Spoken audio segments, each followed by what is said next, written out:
Good morning students. मैं हूं सुनील त्रिपाठी और आप देख रहे हैं सुनील फिजिक्स क्लासेस। आज हम लोग इंट्रांसिक सेमीकंडक्टर डिस्कस करेंगे। जैसा कि हमने बताया था कि नेचर में दो तरह के मटेरियल होते हैं, दो तरह के सेमीकंडक्टर पाए जाते हैं, एक इंट्रांसिक सेमीकंडक्टर और एक एक्सट्रिंसिक सेमीकंडक्टर।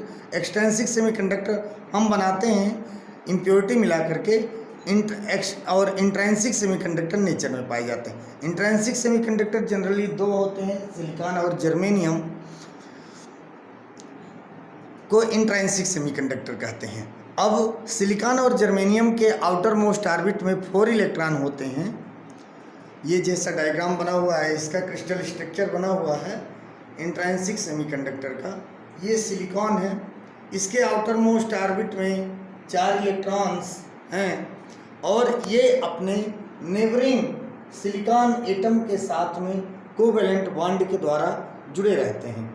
कोवेलेंट बॉन्ड के द्वारा ये जुड़े रहते हैं सभी, और 4 इलेक्ट्रॉन इसका अपने पड़ोसी एटम से 4 इलेक्ट्रॉन लिया तो इनका आपटा कंप्लीट हो जाता है और जनरली क्रिस्टल स्टेबल हो जाते हैं।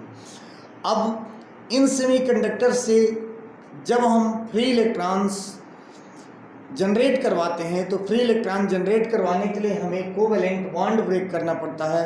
इनके कोवेलेंट बॉन्ड को ब्रेक करने के लिए हमको बाहर से एक्सटर्नल एनर्जी, एक्सटर्नल टेम्परेचर देना पड़ता है। जब हम बाहर से एक्सटर्नल एनर्जी देते हैं, एक्सटर्नल इलेक्ट्रिक फील्ड या एक्सटर्नल सप्लाई से इनको कनेक्ट करते हैं तो ये कोवेलेंट बॉन्ड ब्रेक होता है, और हर कोवेलेंट बॉन्ड के ब्रेक होने के बाद एक फ्री इलेक्ट्रॉन जनरेट होते हैं। और चूंकि फ्री इलेक्ट्रॉन जनरेट होते हैं तो वो अपने पीछे एक होल छोड़ते हैं, इसलिए इंट्रांसिक सेमीकंडक्टर में जितने नंबर ऑफ फ्री इलेक्ट्रॉन्स होते हैं उतने ही नंबर ऑफ होल्स होते हैं।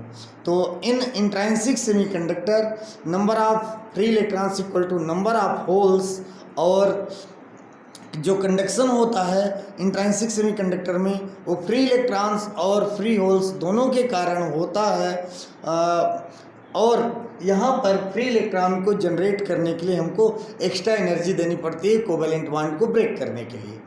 तो ये कोवेलेंट बॉन्ड को ब्रेक करने के लिए हमको एनर्जी ना देना पड़े, उसके लिए फिर हम इसमें डोपिंग करते हैं। 2 तरह की डोपिंग, या तो ट्राइवेलेंट इम्प्योरिटी की या तो पेंटावेलेंट इम्प्योरिटी की डोपिंग करते हैं। जब ट्राइवेलेंट इम्प्योरिटी की डोपिंग करते हैं तो पी टाइप सेमीकंडक्टर बनता है, पेंटावेलेंट इम्प्योरिटी की डोपिंग करते हैं तो एन टाइप सेमीकंडक्टर बनता है। और पी टाइप सेमीकंडक्टर में कैसे बिना एक्सटर्नल एनर्जी दिए हम इलेक्ट्रॉन जनरेट करवा लेते हैं, या कि एन टाइप सेमीकंडक्टर में कैसे बिना कोवेलेंट बॉन्ड को ब्रेक किए इलेक्ट्रॉन जनरेट करवाते हैं, ये हम लोग अभी देखते हैं। तो अब हम लोग देखेंगे P type semiconductor. P type semiconductor कब बनता है? When trivalent impurity is added to pure silicon और germanium semiconductor, then the new semiconductor become P type semiconductor. जब हम ट्राइवेलेंट इम्प्योरिटी को प्योर सिलिकॉन या जर्मेनियम सेमीकंडक्टर से मिलाते हैं तो उसके कारण पी टाइप सेमीकंडक्टर बनता है।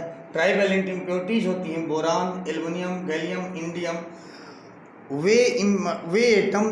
वे एलिमेंट जिनके आउटर मोस्ट ऑर्बिट में 3 इलेक्ट्रॉन होते हैं वो ट्राइवेलेंट इम्प्योरिटीज कहलाते हैं। और ट्राइवेलेंट इम्प्योरिटी को जब हम प्योर सिलिकॉन या जर्मेनियम सेमीकंडक्टर में मिक्स करते हैं तो मिक्स करने की प्रोसेस को डोपिंग कहते हैं। इम्प्योरिटीज मिक्स करने की प्रोसेस को, process of mixing impurities called doping, और डोपिंग करते हैं।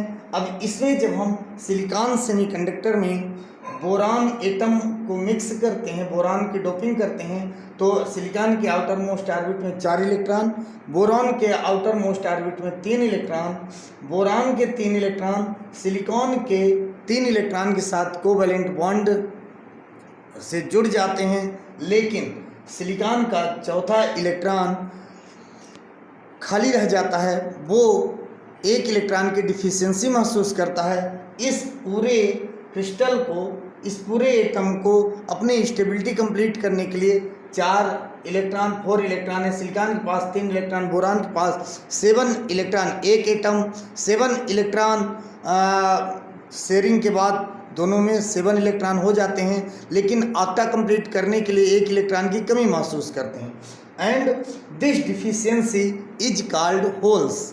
ये अपना स्टेबिलिटी को कंप्लीट करने के लिए जो 1 इलेक्ट्रॉन की इनमें कमी रह गई, 1 इलेक्ट्रॉन की कमी के कारण ये अपनी स्टेबिलिटी नहीं ले पाते हैं, तो उस इलेक्ट्रॉन की कमी को deficiency of electron is called holes.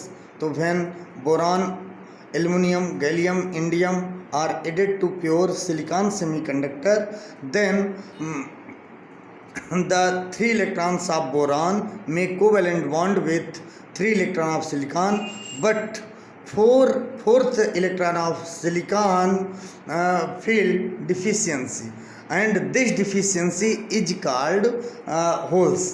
यह डिफिशियंसी एक वैकेंसी क्रिएट करता है और उस वैकेंसी को होल कहते हैं। तो एक एटम एक होल्स जनरेट करता है। इसी तरह से जब हम क्रिस्टल की डोपिंग करते हैं तो उसमें बहुत सारे एटम होते हैं, तो बहुत सारे फ्री होल्स बिना आउटर सप्लाई दिए जनरेट हो जाते हैं। वास्तव में होता क्या है, ये 7वां एक इलेक्ट्रॉन है, ये इलेक्ट्रॉन अकेले है, लेकिन इलेक्ट्रॉन अपने पीछे होल्स छोड़ता है, इसलिए बहुत सारे, चूँकि ये बहुत सारी डिफिशियंसी फील करता है और उस डिफिशियंसी को होल कहते हैं। इस तरह पी टाइप सेमीकंडक्टर में मेजॉरिटी चार्ज कैरियर होल्स होते हैं, माइनॉरिटी चार्ज कैरियर इलेक्ट्रॉन होते हैं, और चूंकि जितने नंबर ऑफ होल्स होते हैं उतने ही नंबर ऑफ इलेक्ट्रॉन्स होते हैं किसी भी सेमीकंडक्टर में, इसलिए पी टाइप सेमीकंडक्टर भी इलेक्ट्रिकली न्यूट्रल होता है। अब P type semiconductor trivalent impurity से बनता है। अब हम लोग देखेंगे N type semiconductor. N type semiconductor कब बनता है? When pentavalent impurity is added to pure silicon और germanium semiconductor, then N type semiconductor form. Pentavalent impurities कौन कौन सी होती हैं? फास्फोरस, आर्सेनिक, एंटीमनी, बिस्मथ, ये पेंटावेलेंट इम्प्योरिटी होती है। जब फास्फोरस, आर्सेनिक, एंटीमनी, बिस्मथ का स्मॉल अमाउंट सिलिकॉन या जर्मेनियम के साथ में मिलाया जाता है, डोपिंग की जाती है, तो उससे एन टाइप सेमीकंडक्टर बनता है। अब पेंटावेलेंट इम्प्योरिटी का मतलब क्या होता है? जिनके आउटर मोस्ट ऑर्बिट में 5 इलेक्ट्रॉन होते हैं, 5 इलेक्ट्रॉन्स होते हैं। तो फास्फोरस के आउटर मोस्ट ऑर्बिट में 5 इलेक्ट्रॉन, सिलिकॉन के आउटर मोस्ट ऑर्बिट में 4 इलेक्ट्रॉन, तो 4 electron of silicon make covalent bond with 4 electron of phosphorus, but 5th electron is excess in phosphorus। Phosphorus में 5वां इलेक्ट्रॉन एक्सेस में होता है, जिसको कि स्टेबिलिटी के लिए ज़रूरत नहीं है, ऑक्टा इनका ऑलरेडी कंप्लीटेड है और ये मिलाकर के 9 इलेक्ट्रॉन हो रहे हैं। 9 इलेक्ट्रॉन में इस इलेक्ट्रॉन को बाहर भगा सकते हैं, तो ये एक फ्री इलेक्ट्रॉन जनरेट हो जाता है। तो जितने भी फास्फोरस पेंटावेलेंट इम्प्योरिटीज एटम हम मिक्स करते हैं सिलिकॉन सेमीकंडक्टर से, उतने फ्री इलेक्ट्रॉन जनरेट हो जाते हैं। इस तरह से एन टाइप सेमीकंडक्टर में मेजॉरिटी चार्ज कैरियर इलेक्ट्रॉन्स होते हैं, माइनॉरिटी चार्ज कैरियर होल्स होते हैं, और since number of free electrons equal to number of holes, therefore N type semiconductor is also electrically neutral. तो हमने पढ़ा P type semiconductor. P type semiconductor trivalent impurity को mix करने से बनता है, और उसमें ट्राइवेलेंट इम्प्योरिटी के आउटर मोस्ट ऑर्बिट में 3 इलेक्ट्रॉन होते हैं, जो कि सिलिकॉन के 4 इलेक्ट्रॉन से कोवेलेंट बॉन्ड बना लेते हैं, बट एक इलेक्ट्रॉन डिफिशियंसी फील करता है और उसके कारण एक वैकेंसी क्रिएट होती है, उस वैकेंसी को होल कहा जाता है। तो पी टाइप सेमीकंडक्टर में मेजॉरिटी चार्ज कैरियर्स होल्स हो गए, माइनॉरिटी चार्ज कैरियर इलेक्ट्रॉन हो गए।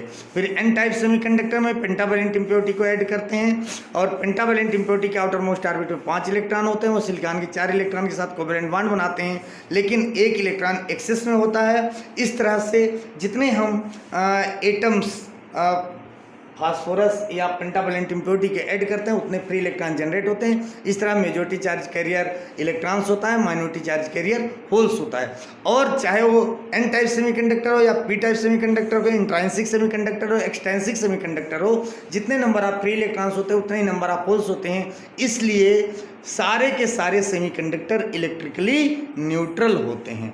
Thank you.